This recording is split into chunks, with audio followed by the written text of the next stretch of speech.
welcome back to Tea Time with T and L. Today's chapter 17, Activism. I have Lindsay Johnson here as my guest. Welcome, Lindsay. Thank you. Thanks for joining us today. Thanks Let's for having me. have our first cheers. Cheers. So on today's tea, we are drinking rosé.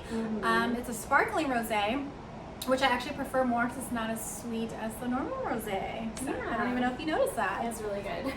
But all right, so I brought Lindsay here today to kind of talk about her journey through activism and where and why she began doing that. What I love about Lindsay is she has done a lot of the marches for Black Lives Matter. And that's kind of what stood out to me the most is, you know, it takes so much courage and vulnerability to do something like that. And I was telling her earlier that I don't have the courage. I've actually volunteered for 3 prides in Long Beach, and those scare the crap out of me. You know, you never know if someone is going to put you in harm's way or what could happen, but the fact that you have done so speaks volumes of your courage and you as a person and you as a woman. And yeah, so if you want to kind of go get started and kind of tell my viewers as to why you became doing that. Yeah, of course. Well, first, again, I told you earlier, but thank you for doing this and for having me on your little show. Like, I love what you're doing and helping people to tell their stories and become more vulnerable. So I'm excited about that. I'd also like to kind of give a little bit of a disclaimer that I realize that I am a white, straight woman, and there are a lot of other people out there who are really doing the work, who are at events and protests every single day, every single week, who have been in harm's way, and it's really their struggle. And I think that their voices need to be elevated, but I'm excited and happy to share, you know, just my experience. I'm new to this. This is something like I haven't ever been to a protest besides the Women's March and then all the protests I went to this year. So I'm definitely still learning and have a lot to learn, but yeah, I'm excited to share more. Awesome. Yeah. So I guess to talk about where I am now, I have to go back to where I started. And I was raised in a very conservative Christian household. And I attended a church that was like very legalistic and very, you know, aligned with a lot of the conservative values that you think of. So, you know, they thought that gay marriage was wrong, and that abortion was murder, and that, you know, racism doesn't exist. And that was a lot of how I lived my life. Even up into my early 20s, I mean, we were talking at work, I would be that girl who would like read her Bible like on her lunch break or whatever. And so it's been quite a huge transformation to where I am now, like trying to be an activist for Black Lives Matter and for racial and social justice. I think I actually started changing after I started working at Disney. So that was when the first time that I finally was in a community that wasn't all like Christian conservative. And, you know, I started interacting with people and thinking like, you know, I don't think that like gay marriage is wrong. You know, I am working around people in the LGBTQ community and I love them and I want them to love the people that they love, and I don't think there's anything wrong with that. So it started there, and then I went to school, into college, and I actually took a anti-racism activism class. Oh, wow. Yeah, with Dr. Melina Abdullah, who is one of the founders of Black Lives Matter Los Angeles. Yeah, and at the time that I took that class, I did not appreciate it at all. I was like, this is stupid. Like, I don't understand why we have to take this class. This is just a requirement. And I really, I just hated it. I did not enjoy that class. And, you know, I would hear the experiences of people in that class, and they'd be talking about racism and things that they experienced. And it was like this cognitive dissonance where I was like, I don't think that, I've always believed that didn't exist, but then now you're telling me that you're having these experiences. So were you still big into the Christian community when you were taking this class? Mm-hmm. Okay. Yeah. And that's when I was in a relationship with my abusive ex-husband, who has a part to tell in this story. So he and I would talk about it, and he would just kind of be like, oh yeah, that class is so dumb, like just try to get through it, you know. And then a huge transformation that I went through was after I did go through an abusive marriage, and he used religion a lot to kind of control me and kind of manipulate me and get me to do things. So then after that finally ended and I was in the process of going through a divorce is when like my whole world turned upside down, you know, and I really started questioning a lot of the things that I had believed in, a lot of the things that the church I used to go to believed in, and that's when I really started to change my perspectives. What do you think it was? Do you think it was going through the trauma you went through in the marriage, or was there like, I don't know, like you read an article or a book, or what gave you that light bulb that went on? It was definitely a process. So it was the trauma. It was some members of that church telling me I shouldn't be going through a divorce because according to them, like God hates divorce, and I would be committing adultery if I ever got married again. And I also want to say, like, this is a certain group of Christians. I know not all Christians are that way, and I think, you know, if you have a religion and that's important to you, like, that's great. But this is just a very specific group. And then I just started to have conversations with people, like, you know, my friends, some members of my family, and it was kind of like a slow change where I was like, you know what? If I went through something so awful and I'm doing something so sinful, but I don't think it is, like, this is like what I need to do for myself to be happy and healthy, then I don't think what these other people are doing is wrong, and they also should be able to live a happy life, you know. So there was that, and then I attended another class now with this new perspective in college, and it was all about child development in urban environments. And my teacher was from South LA, which is not the greatest area, you know. And she talked so much about equity and about privilege and about how different people have different privileges. And, you know, if you're someone who, you know, maybe you don't speak English, or if you're constantly seeing, you know, the police like harass people in your neighborhood, you're not going to be able to advocate for yourself and speak up for yourself the way that, like, say I would, or something like that. So that was a really transformative class for me. What sparked taking these classes? Like, why? There had to have been something already in you to be curious or intrigued, or, you know, wanting to educate yourself on these matters to begin with.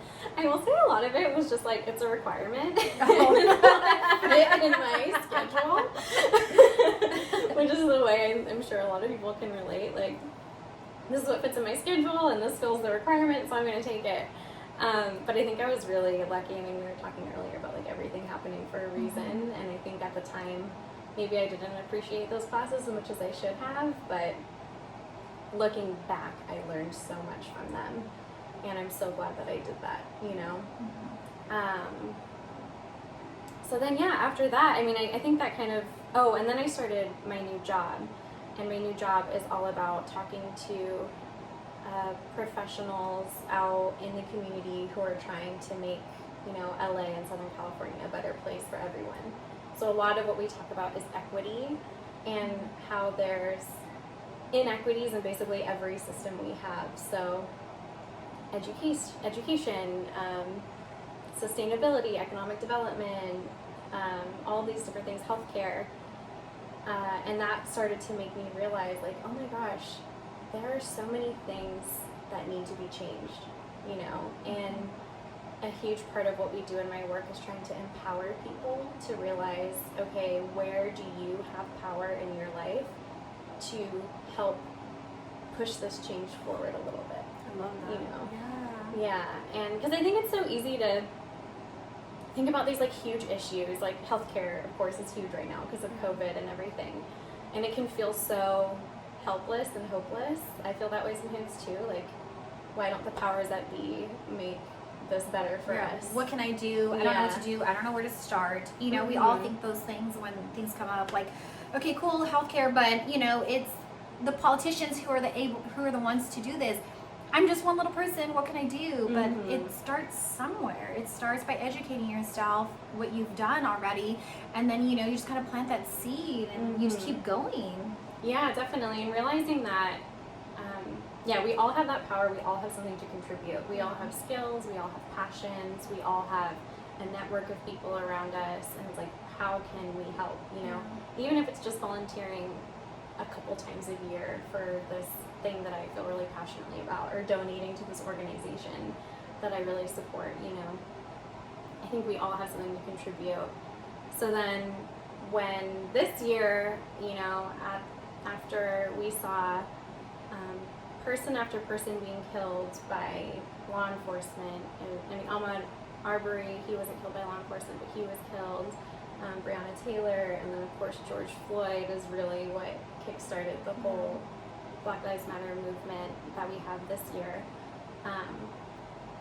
I just, after taking all these years of learning, I was like, I have to do something, you know.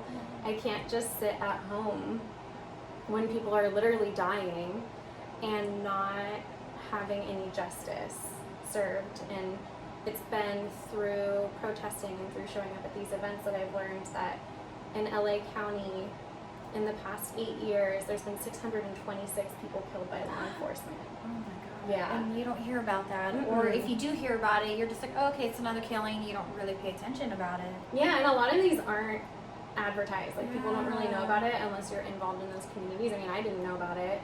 And to know that, like, the district attorney that we had, Jackie Lacey, she wouldn't prosecute any cops for any of the deaths that they caused. God, I didn't know that. Yeah, so there are literally these people who have, you know, their son, 18, 20-year-old son who was killed. A lot of them just kind of like shot point blank or shot with their backs turned running away from the police, you know, stuff like that. And it's just like, it's so sad to think that people don't know about this, but then also sometimes people do know about it and then like we don't do anything. Would you say most of that 600 number that you just stated, were they Black people? Were they Hispanics? Were they just a kind of a mix of races? It's a mix. I don't like know those specific stats, but I went to an event a couple weeks ago honoring those people, and they had family members come and speak, and I'd say the majority of them were Black and Latinx. Okay. So that would be the majority. I think there are, you know, there's a mix of like some white and there's some women in there and stuff like that too, but a lot of them are, and there are statistics about that too, that, you know, people of color are killed and incarcerated at a much higher rate than white people, even though the ratio of like the crime that they commit is lower.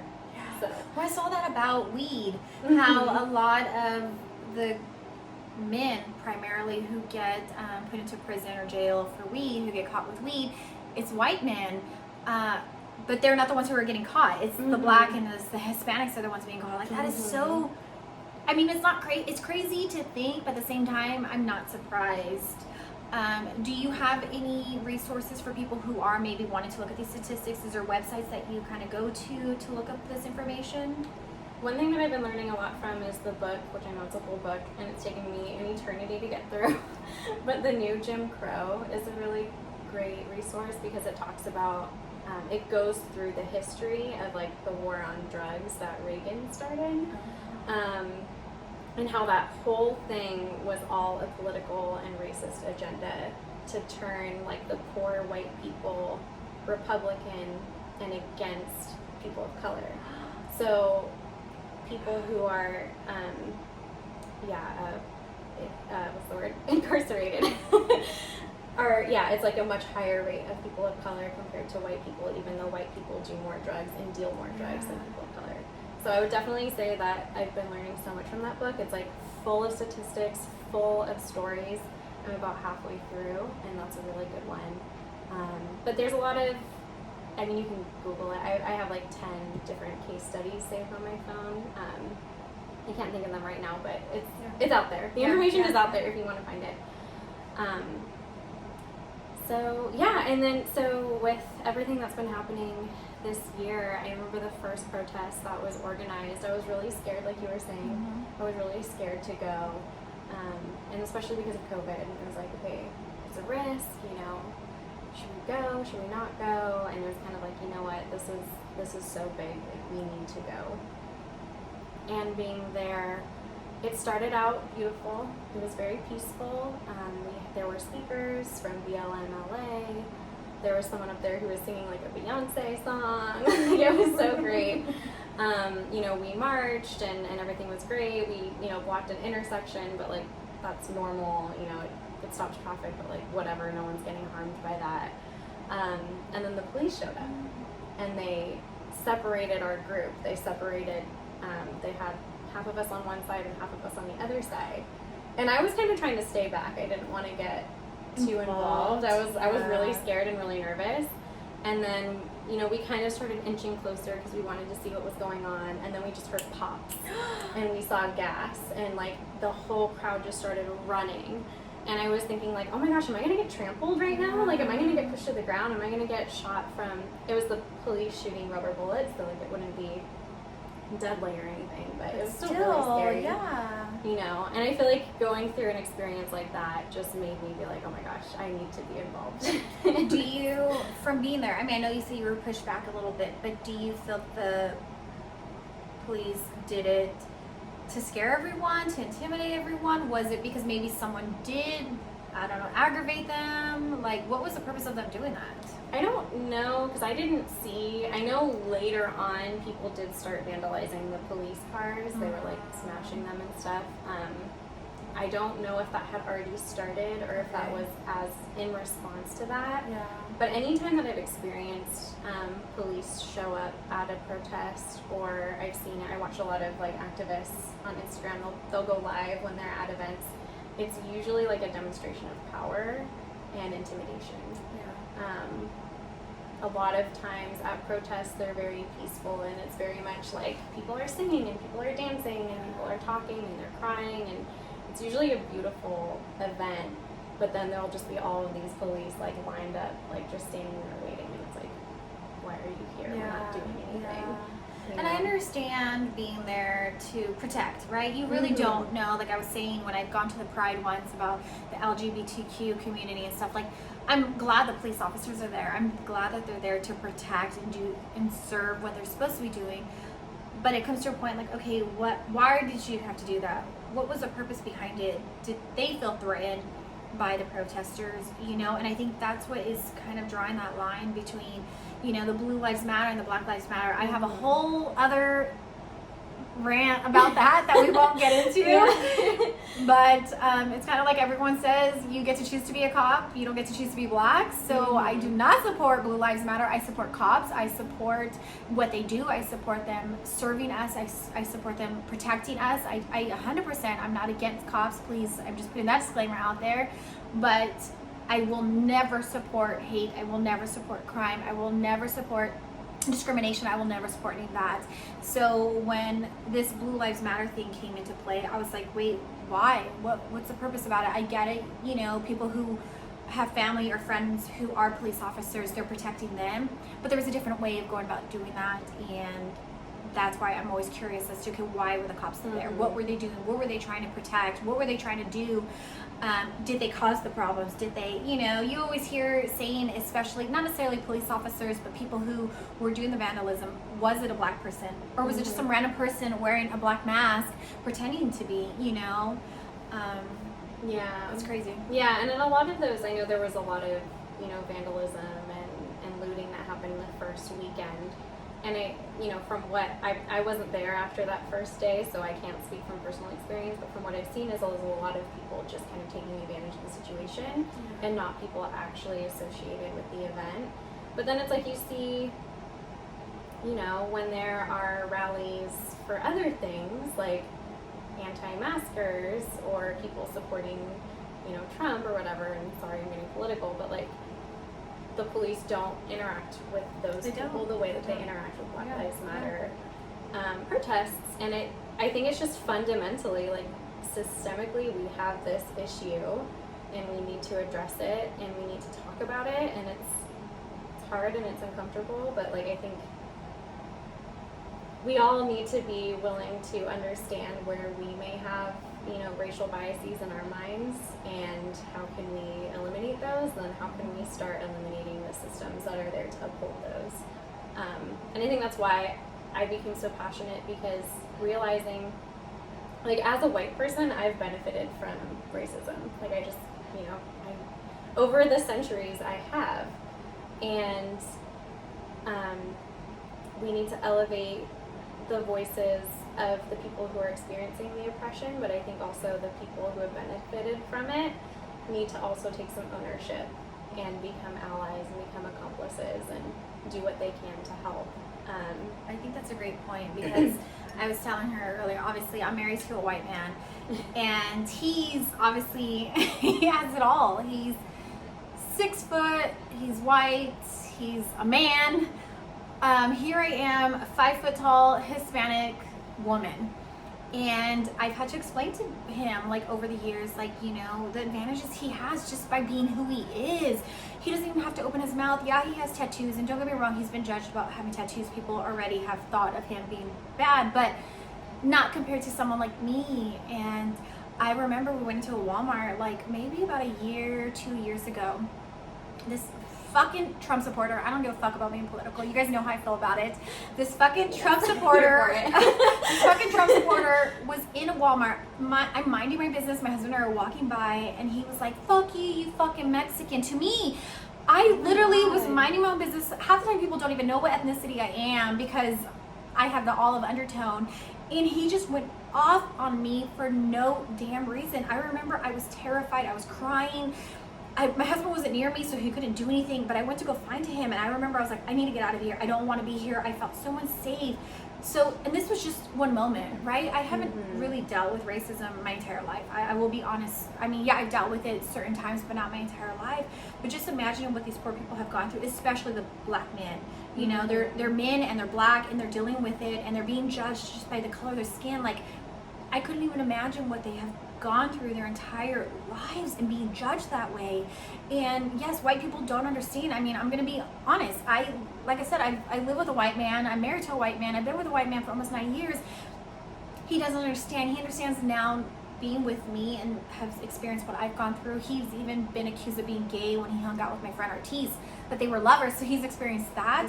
But besides that, he didn't have to deal with it. And it's a different, it's totally different, and you open your eyes when you do go around those surroundings. And I've told people before, what I am blessed about is working at Disney, because it has opened my eyes. Granted, I was a hairdresser, I grew up dancing, so I've been around gay people, I've been around every ethnicity in the world, I've grown up to that. But being at Disney, it opens your eyes, because you are surrounded by people of love. And that's when you really start to learn about love is love. And it's not the color of your skin, it's not who you love, it's not any of that. It's just, we're all just trying to love who we want to love, and we want to be around happiness.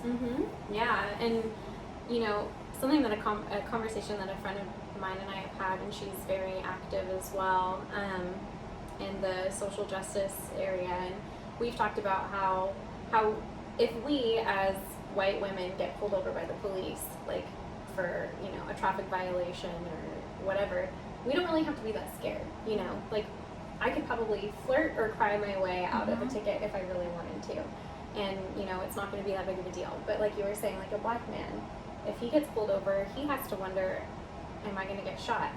You know, do I go along with this even though I'm being mistreated? Most often they're mistreated, or they're pulled over for no reason. Or, is my life at risk now? And, you know, we've seen, there's videos of a lot of people even just this year who have been killed for no reason, and it's just like, I just feel like enough is enough. You know, like, we all need to do our part. We all need to do something and not just post a black square on Instagram, you know, but like, how can we learn? How can we educate ourselves? But then once we've educated ourselves, like, then what's the next step, and what action can we take? You know, I think about voting, for example. You know, everyone's saying like, well, why should I bother voting? Like, my vote doesn't count. But we saw this last election, how much it counted, right? Like just a few thousand votes is what won Biden in certain states. And I think it's the same thing in social and racial justice. It's the same thing when it comes to sustainability. It's like we all, going back to what I said before, have so much power. And how are we going to use that power, and how are we going to sway the systems and change the systems that we have? I mean, in LA, because of all of the organizing that they did in LA County, we were able to get rid of that district attorney who doesn't prosecute the cops. And so now we have a new one, and that was such a huge win. And of course, we're going to be keeping our eye on the new guy and make sure that he does what we want him to do. And just like Biden, right? Exactly. We've all said it doesn't end here. Just because he's in office doesn't mean we're going to stop fighting. Mm-hmm. Yeah, exactly. But there is power. That's what is great about our country. One of the few great things about our country is that, you know, the people do have power, and we need to, I think we need to tap into that, and we need to use it. Yeah. Okay, so let's say there's a white male or female out there, and they want to use their voice. You know, they're in that process right now where they're like, oh, okay, we're really big in Christianity and we think it's wrong, but part of me thinks it's right because why is it this way? Kind of what you've already gone through. What advice would you give them? I think the most important thing is to have an open mind, which is so cliche, but it's true, and to be really empathetic, and to actually listen to the people who are voicing their experience. Because like I said, I used to hear these, you know, fellow students of mine or my teachers talking about these experiences, and I was like, no, you're wrong, it doesn't exist. But obviously they're talking about their experience, and so it does exist. You know, that's what they've lived and what I haven't lived. So I think it's incredibly important to be empathetic and try to put yourself in those other people's shoes, and try to understand what must it be like living, feeling like I have this target on my back, you know, and not having all of the same resources that like I know that I grew up with, and how would that change your life, and why would that direct you in certain ways. I think that's really important. I think putting in the work to actually do research and to learn. You know, I'm horrible at reading nonfiction. I hate nonfiction. Anyone who knows me knows I love fantasy. Like, I want to read Game of Thrones. But I have this stack of books that are all about anti-racism that I'm very slowly making my way through, but I'm trying to make that a priority to sit down and read at least once or twice a week, so that I can become more educated. And then I think it's, you know, so it's reading, it's watching movies about it, watching documentaries, social media we were talking about earlier is really huge. So following activists, following these organizations who are doing the work, because I've learned a lot just through scrolling through Instagram, because I see people's, you know, posts and their videos and their experiences. And I think it's important to speak out when you experience racism around you. I don't know if you saw, this was going viral on Instagram a couple months ago, but this woman, there was a white woman and a black man, and they were walking out of a store, and the like beeper went off, you know, like saying like someone stole something, and the security guard let the white woman go. He was like, oh no, go, but he checked the black man's bags, and it turns out that it was something in the woman's bag that set it off. She didn't steal anything, but she had something that didn't get the tag taken off or whatever. And she turned around and she went back and she pressed the security guard on it, and she said, why did you stop him and not me? It could have been me. We walked out at the same time. Good. And the man was like, whoa. The security guard was like, oh, no I don't idea. know. Yeah. And it turned out that it was her, you know. So I think it's just those little things that we can do. And then if you ever want to go to a protest, like, I fully support that also. No, and I think that's great. Like I've stated already, it's something I want to do, but I'm so afraid, but I can't be that way, right? Like, I'm almost being, not selfish, but like only caring about myself. I'm afraid, but what must it be like to those people who we are protesting for? That's why I'm so big onto the LGBTQ, because I have a cousin who was,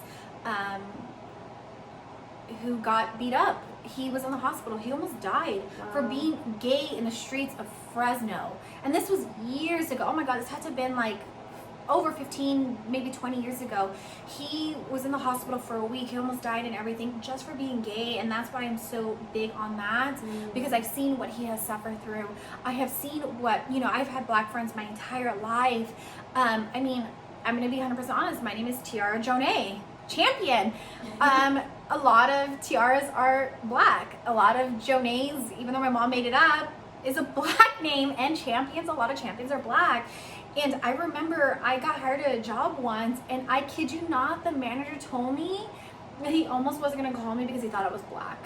And I swear to you guys, so I remember I applied at Jamba Juice. This was years ago, and I remember thinking, oh my God, like, did they not call me because they thought I was Black? And this was like a super stuck up, ritzy, like very high dominant white area, because they thought I was Black.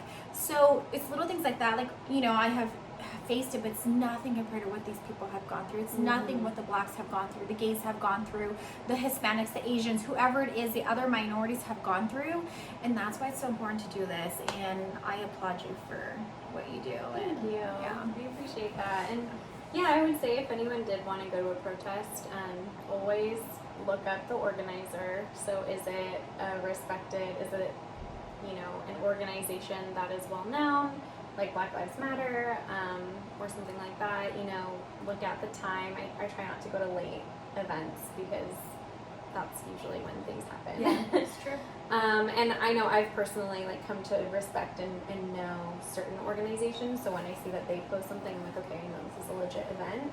And don't go alone. Bring some friends, and you can always show up. I think I've been to events where there were 30,000 people, like the Pride BLM combined event, that was huge. And then I've also gone to protests where there were only 50 of us.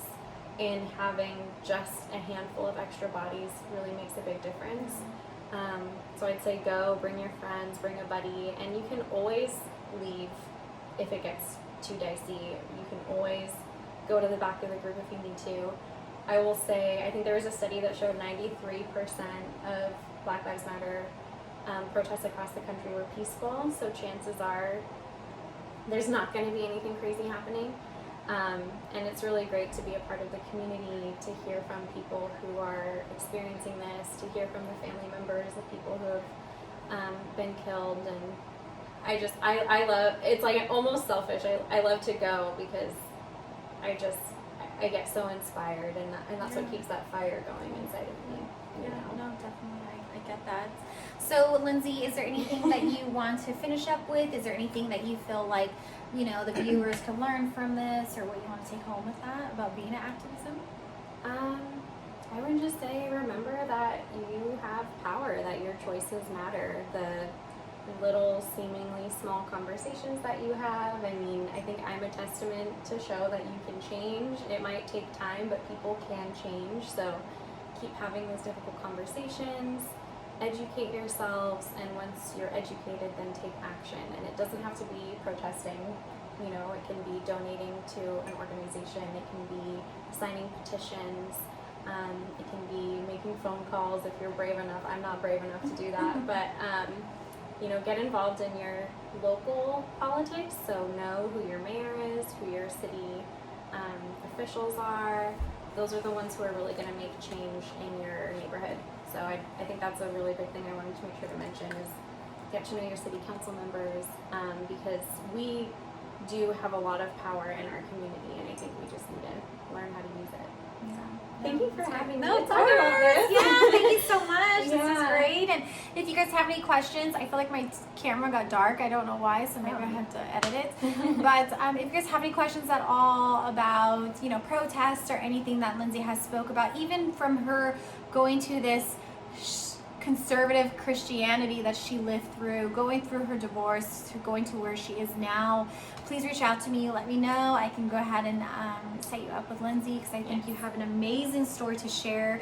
Even with your going through your divorce, I think is really something that people can learn from as well. You're so inspiring. I already told you that. Quick fun facts. I remember Lindsay when she would read her little Bible in the break rooms, or we would call them the green rooms. And so I saw her through that. I saw her through her marriage. I saw her through her divorce, and now seeing her through this. It's been an amazing journey to watch her grow and develop and blossom into this amazing, beautiful woman you are today. Thank you. But it just shows that you guys, if you believe in something, just keep fighting. Do not stop the fight, right? What have I told you guys over and over again? Keep fighting the fight. If you believe in it, keep fighting. And this is, you know, she's proven to us that doesn't matter what color you are, doesn't matter what sex you are, doesn't matter what. If you believe in something, you keep going for it. So, yeah. All right. Well, thank you so much for watching Tea Time with T and L, Chapter 17, Activism. Cheers. Cheers. Thank you for having me.